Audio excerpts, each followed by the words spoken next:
तो विद्यार्थियों, आज हम कंटिन्यूटी एंड डिफरेंशियबिलिटी शुरू करने वाले हैं।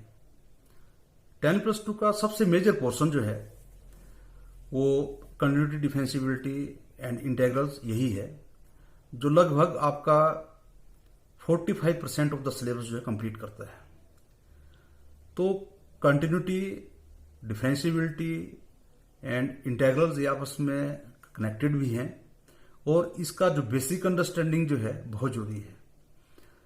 आज हम इसमें लिमिट्स क्या होती है और वैल्यू ऑफ द फंक्शन क्या होता है और what is the conditions for continuity of a function, ये पढ़ेंगे। तो विद्यार्थियों, कंटिन्यूटी एंड डिफरेंशियबिलिटी शुरू करने से पहले कुछ जो बेसिक कंसेप्ट्स हैं उस पर हम ध्यान देंगे। जैसे न्यूमरेटर और डिनोमिनेटर पे सेम अगर नंबर अगर हो तो हम उसको वैल्यू जो है वो 1 होती है।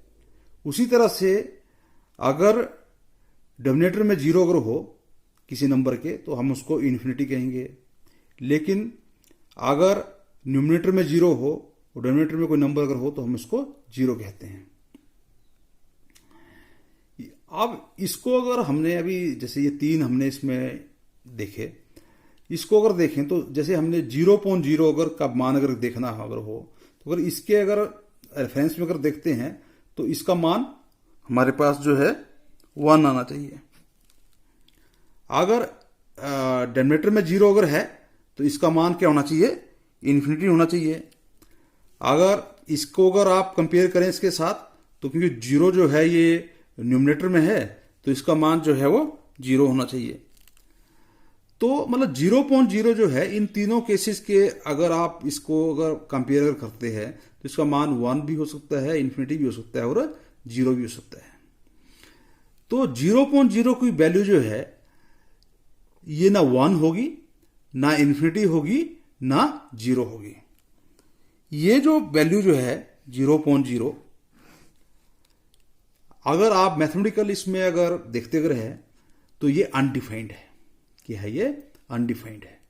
इसी तरह से अगर आप दोबारा इसमें सेकंड केस देखते हैं जैसे 7/7 तो आपको पता है कि ये 1 होगा। 7/इन्फिनिटी अगर है तो आपको पता है ये 0 होता है, क्योंकि इन्फिनिटी का मतलब होता है समथिंग अपॉन 0। तो 0 ऊपर चला जाएगा तो दैट विल बिकम 0। तो 7/इन्फिनिटी जो है वो 0 होता है। उसी तरह से इन्फिनिटी अपॉन 7 जो है ये इन्फिनिटी होता है, क्योंकि इन्फिनिटी का मतलब होता है समथिंग अपॉन 0। तो समथिंग मतलब कोई नंबर अपॉन 0, तो समथिंग अपॉन 0 ये इन्फिनिटी होगा। तो ये हम तीनों केसेस हमें पता ही है। अब आप अगर इन्फिनिटी अपॉन इन्फिनिटी का मान अगर देखना चाहें इन तीनों को कंपेयर करते हुए तो हम देखेंगे ये इन्फिनिटी अपॉन इन्फिनिटी अगर पहले को अगर इस देख के अगर इसको अगर इसके रेफरेंस में अगर देखते हैं तो इसका मान जो होना चाहिए वो 1 होना चाहिए। दूसरे केस में अगर आपकी डिनोमिनेटर अगर इन्फिनिटी है तो इसका वैल्यू जो होना चाहिए वो 0 होनी चाहिए। अब इन्फिनिटी अपॉन समथिंग, तो ये थर्ड हमारे पास केस है, तो इसके अकॉर्डिंग इसका जो नंबर जो हमारे पास आना चाहिए वो इन्फिनिटी आना चाहिए। तो हम देख रहे हैं तो इन्फिनिटी अपॉन इन्फिनिटी का मान ना तो 1 होता है, ना इन्फिनिटी होता है, ना 0 होता है। तो ये भी क्या है? एक तरह से ये अनडिफाइंड है। तो इसका भी वैल्यू जो है वो एग्जिस्ट नहीं करता है, ये इंडिटरमिनेट है। इसी तरह से हम जो बाकी जो 5 अनडिफाइंड वैल्यूज हैं मैथमेटिक्स में उनको देखेंगे। और क्या क्या हैं? तो 2 तो ये होगी ऊपर की 0.0, इन्फिनिटी अपॉन इन्फिनिटी। उसके बाद है 1 रेज टू पावर इन्फिनिटी, ये भी एक अनडिफाइंड है मैथमेटिक्स में। इन्फिनिटी रेज टू पावर 0, ये भी क्या है? अनडिफाइंड है। इन्फिनिटी माइनस इन्फिनिटी, ये भी अनडिफाइंड है। इन्फिनिटी इंटू 0 या 0 इंटू इन्फिनिटी, ये भी है अनडिफाइंड है। और 0 रेज टू पावर इन्फिनिटी, ये वैल्यू भी क्या है इसकी? अनडिफाइंड है। तो these are the 7 undefined value in mathematics. इनका कोई हमें एक पर्टिकुलर वैल्यू जो है हमारे को पता नहीं है। अब आप सोच रहे होंगे कि हम पढ़ तो कंटिन्यूटी एंड डिफरेंशिएबिलिटी रहे हैं, लेकिन अनडिफाइंड या इंडेटरमिनेट वैल्यूज का इसमें क्या रेफरेंस होगा या क्या इसका यूज होगा। तो लिमिट्स जो कि कंटिन्यूटी डिफरेंशिएबिलिटी का एक बहुत ही इंपॉर्टेंट पार्ट है, जो आपने 10+1 क्लास में पढ़ा है, उसमें आपने देखा होगा कि अगर हमारे पास कोई function y is equal to F X अगर है, here y is a function of x, तो अगर हम इसमें x जो एक इंडिपेंडेंट वेरिएबल है जिसका हम मान इस फंक्शन में भरेंगे और x का मान पुट करने पर we get the value of y, तो y is dependent variable and x is the independent variable, ये हम फंक्शन में पढ़ चुके हैं। तो सपोज हमारे पास जो f(x) जो है वो x² - 25 अपॉन x - 5 है। अब इस फंक्शन में आप देख रहे होंगे कि अगर हम x इक्वल टू 5, यानी कि जब x का वैल्यू जो 5 जब है, तब आप फंक्शन का अगर मान ज्ञात करना चाहें तो वो 5² मतलब 25 - 25 अपॉन 5 - 5 मतलब 0, तो 0.0 आ रहा है, जो कि हमारे पास फर्स्ट जो अनडिफाइंड वैल्यू है वो आ रही है। तो इस केस में अगर हम देखें तो अगर हम वैल्यू फंक्शन अगर यहां निकालना चाहें तो हमारे पास जो है अनडिफाइंड वैल्यू आ रही है। तो इन अनडिफाइंड वैल्यूज को फाइंड आउट करने के लिए we need some special type of thing and that is limits. तो लिमिट्स में क्या होता है, हम x के वैल्यू जो है 5 इसमें डायरेक्ट पुट नहीं करने वाले हैं, हम इसमें जो है x is approaching to 5। What does it mean कि x जो है वो 5 के एग्जैक्टली इक्वल नहीं है, इट इज अप्रोचिंग टू या इट टेंड्स टू 5, मतलब it is somewhat less than 5 और ग्रेटर देन 5। तो लिमिट्स जो है that will find the value function when x equal to 5, not exactly equal to 5 but just approaching to 5। तो इस case में हम क्या करते हैं, जैसे हमारे पास इस पर्टिकुलर फंक्शन में जो है हमारे पास जो फंक्शन है इसको हम क्या करेंगे, इसके x² - 25 के 2 फैक्टर बनेंगे, x - 25 एंड x + 5, और नीचे x - 5 है, इसको हम इसमें से इसको कैंसिल कर देंगे तो हमारे पास x + 5 रह जाएगा यहाँ पर। देन हम इसमें x की वैल्यू 5 पुट करेंगे और 5 + 5 = 10, then we will get the answer. तो इस तरह से हमने ये इसका वैल्यू जो है फाइंड आउट किया। अब इसमें आप लिमिट्स का अगर आपको ध्यान अगर होगा तभी आप इसका वैल्यू जो है निकाल सकते। अगर डायरेक्ट अगर पुट करते तो ये अनडिफाइंड आ जाना था और इसकी वैल्यू जो हम कभी भी फंक्शन की जो ज्ञात नहीं कर सकते थे।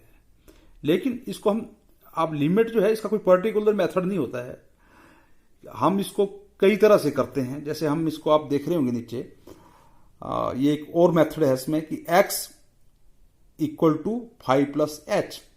व्हाट डज इट मीन कि x is not equal to 5 but is somewhat greater than 5। तो इसमें हमने जो 5 + h जो है, h जो एक बड़ा स्मॉल जैसा एक इसमें नंबर है, डेसिमल में है, बल्कि जैसे 5.001 ऐसे करके है, where h is approaching to 0, मतलब h जो है नेग्लिजिबल है। अब इसको हम अगर x को अगर 5 + h अगर इस लिमिट में अगर पुट करते हैं और इसको अगर हल करने का प्रयास करते हैं, देन a + b का स्क्वायर इसमें खोल के इसको जैसे करते हैं उसमें फार्मूला लगा के तो काट के and we get h common from this to remaining terms. तो h को अगर आप बाहर निकालेंगे तो जो इसमें डिनोमिनेटर में h से साथ इसको काट देंगे, then we get h + 10, then put this value h = 0 and we get again 10। तो इन दिस वे हमने इसका वैल्यू जो है दोबारा लिमिट की सहायता से दोबारा जो है 10 प्राप्त कर लिया। तो लिमिट्स का ज्ञान होना अत्यंत जरूरी है before studying continuity and differentiability. अब हमारा जो चैप्टर है कंटिन्यूटी एंड डिफरेंशिएबिलिटी, इसमें जो मेन कॉन्सेप्ट है हमारा कंटिन्यूटी का उसको हम देखेंगे। तो कंटिन्यूटी क्या होती है, जैसे हम कोई एक ये हमारी y एक्सिस है, ये x एक्सिस है, ये y एक्सिस है, x o x डैश और ये वाई ओ वाई डैश। इसमें माना हम ग्राफ इस तरह से बनाते हैं कि y equal to F X हमारे पास कोई फंक्शन है और ये एक जनरल फंक्शन लिया है हमने, लेकिन ये फंक्शन इस तरह से बनता है कि हम x की वैल्यू पुट करते जाते हैं और y की वैल्यू हम प्राप्त कर रहे हैं। तो x की वैल्यू जब इतनी थी तो y की वैल्यू ये आई, तो इस तरह से पॉइंट का ऐसे करके ग्राफ जो बनेगा, तो हम इसमें देख रहे हैं कि एक ऐसा ग्राफ है जिसमें we are not lifting the pen. तो इस तरह का जो कंटिन्यूस जैसा एक ग्राफ बनता है जहां कोई भी ब्रेकेज नहीं है बीच में, तो इसको हम क्या बोलेंगे, दिस इज ए कंटिन्यूस या कंटिन्यूस फंक्शन है ये। बाकी इसको जैसे हमारे पास यहां एक और एक फंक्शन लिया हमने, माना कि एग्जांपल ले रहे हैं हम कि when F X equal to 1 if X is less than equal to 0 and F X का वैल्यू जो है 2 है if X is greater than 0। तो इसको हम देखते हैं। तो पहला इसमें केस है कि x is less than equal to 0, मतलब जब x की वैल्यू जब 0 जो है तो y की वैल्यू कितनी है 1, और x की वैल्यू अगर आप 1 लेते हैं, 1 0 से कम लेते हैं तो y की वैल्यू 1 है, और जब x की वैल्यू आप लेस देन 0 लेते हैं, मतलब कि 0 से कम मतलब नेगेटिव की तरफ को लेते हैं, तो y की वैल्यू जो है हमेशा ही 1 है। तो ये इस तरह की इसका ग्राफ जो है बन जाएगा। लेकिन when x is equal to 0 तो इसकी वैल्यू जो 1 है, लेकिन जब x इज ग्रेटर देन 0 है, जो सेकंड इसमें देख रहे हैं आप, मतलब ये पॉजिटिव जब होगा तो एफ एक्स की वैल्यू जो है वो 2 है। तो यहाँ पे जैसे मतलब कि जैसे 0.001 या कुछ ऐसा ऐसा है, तो इसकी वैल्यू जो है 2 आ जा रही है। तो इसके बाद x की वैल्यू जब भी ग्रेटर देन 0 है तो इसकी वैल्यू कितनी है 2 है, तो ये रहेगी। तो x की वैल्यू 1 होगी तब भी 2, अगर x की वैल्यू 2 है y की वैल्यू 2, x की वैल्यू 3 है तब भी y की वैल्यू 2। तो इस तरह से ये ग्राफ जो है this is parallel to x axis ही होगा। लेकिन यहाँ पे आप देख रहे हैं कि 0 पे क्या है, इसका ब्रेक है, तो यहाँ हमने इसको पेन को लिफ्ट करना पड़ा हमारे को। तो इस तरह से ये वाला फंक्शन जो है इस पर्टिकुलर केस में ये डिसकंटिन्यूस फंक्शन है। तो ये फंक्शन जो है डिसकंटिन्यूस है। अब हम इसकी डेफिनेशन पे आएंगे कि बाय डेफिनेशन हम किस तरह से किस फंक्शन जो है कंटिन्यूस या डिसकंटिन्यूस के बीच में इसको डिफरेंशिएट करेंगे। Suppose f is a real valued function on a subset of real numbers and let C be a point in the domain of f, then f is continuous at C if limit of the function is equal to value of the function. So this is the very important condition for the continuity of a function कि सबसे पहली बात है कि उसका limit जो exist करनी चाहिए, और लिमिट एग्जिस्ट कब करेगी ये आपको पता है, when left hand limit is equal to right hand limit. तो लिमिट इसकी एग्जिस्ट कर गई and that limit should equal to the value of the function. तो सीधा उसमें जैसे हम डायरेक्ट उसका वैल्यू भरेंगे एक्स का and we get the value of the function, ये उसके बराबर के लिए होना चाहिए। इसके बाद जो हमारे पास इसमें आता है अलजेब्रा ऑफ कंटिन्यूस फंक्शन। तो जैसे हमारे पास एफ और जी दो रियल वैल्यूड फंक्शंस हैं और कंटिन्यूस हैं दोनों ही फंक्शन। तो at some point C then अगर एफ और जी अगर अलग अलग से इंडिविजुअल अगर ये फंक्शन जो है कंटिन्यूस हैं तो एफ प्लस जी भी कंटिन्यूस होगा at x equal to c, f minus g भी कंटिन्यूस होगा at x equal to c, और इन दोनों फंक्शन का प्रोडक्ट अगर आप लेते हैं तब ये भी कंटिन्यूस होगा। और इसका अगर आप इसको अगर एफ अपॉन जी मतलब इसको रैशनल फंक्शन के रूप में अगर लिखते अगर है तब भी ये फंक्शन जो है कंटिन्यूस होगा provided that G should not equal to 0। तो इसका अलजेब्रा ऑफ फंक्शंस ये है ये। तो विद्यार्थियों एक्सरसाइज 5.1 का जो 5th क्वेश्चन है इसके अनुसार if F X is a function F X this is equal to X if X is less than equal to 1 and it is equal to 5 if X is greater than 1। This is a continuous function at X is equal to 0। ये check करना हमने इसमें है या नहीं है। At X is equal to 1 ये continuous है या नहीं है ये चेक करना हमने। And at X is equal to 2 में भी चेक करना है इस पॉइंट पे कि ये कंटिन्यूस है या नहीं है। तो दीज आर द 3 पॉइंट्स जहां हमने इस फंक्शन को जो है इसकी कंटिन्यूटी को चेक करना है। तो this is the given function at x equal to 0। देखो क्या होगा इसमें, first of all we have to get the limit of this function at x is equal to 0, तो हम function when x is approaching to 0, इसमें हम देखेंगे, अब इसमें फर्स्ट लिखा है इसमें कि this is equal to x if x is less than equal to 0, sorry 1। तो इसमें क्योंकि 0 है तो 0 जो है लेस देन 1 नहीं हुआ, तो इसमें इसका मान जो होगा fx का वो x होगा। और इसमें x में हम x इज अप्रोचिंग टू 0, तो हम इसका वैल्यू देखेंगे तो दिस इज इक्वल टू 0।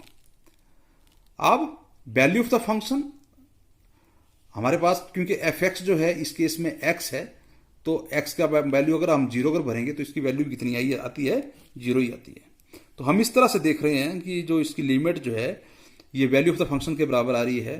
तो in this first case at x equal to 0 this is a continuous function. Second case में एट x इक्वल टू 1 में we have to find its left hand limit and right hand limit. At x equal to 1 में when x is approaching to 1, ये negative means 1 से थोड़ा सा कम, मतलब 1 minus h जिसको कहते हैं हम, तो ये लेफ्ट हैंड लिमिट को डिनोट करता है 1 नेगेटिव। तो एफ एक्स की वैल्यू जो होगी, since x is less then 1, तो इसमें वैल्यू इसका x आएगा। तो एफ एक्स की जगह हम क्या लिखेंगे x। तो इसमें x इज इक्वल टू 1 हम पुट करेंगे तो that will give you the value of the limit 1। दूसरे केस में क्योंकि x is approaching to 1 plus, मतलब ये राइट हैंड लिमिट हुई इसकी, तो एक से ज्यादा अगर है तो इसकी एफ एक्स का मान जो है 5 आता है।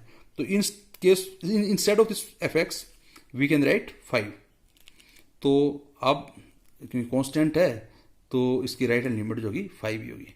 तो इस पर्टिकुलर केस में आप देख रहे हैं कि लेफ्ट हैंड लिमिट 1 आ रही है और राइट हैंड लिमिट 5 आ रही है। तो we can say that limit of the function does not exist. जब इस तरह से होता है तो हम इससे ये निष्कर्ष निकालते हैं कि फंक्शन जो है ये डिसकंटिन्यूअस है।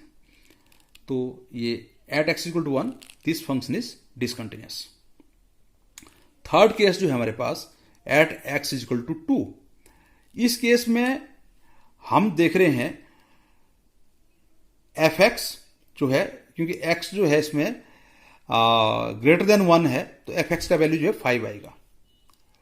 यहां पे हमने 5 लिखेंगे, तो लिमिट इसकी 5 आई और f2 भी जो होगा वो 5 आएगा, since F X equal to 5। तो इसमें जो है लिमिट और वैल्यू ऑफ द फंक्शन जो है वो 5 आ रहा है, तो हम कहेंगे कि फंक्शन जो है ये कंटिन्यूअस है एट x इक्वल टू 2। तो इस तरह से हम कुछ एक क्वेश्चन जो है कल करेंगे अब।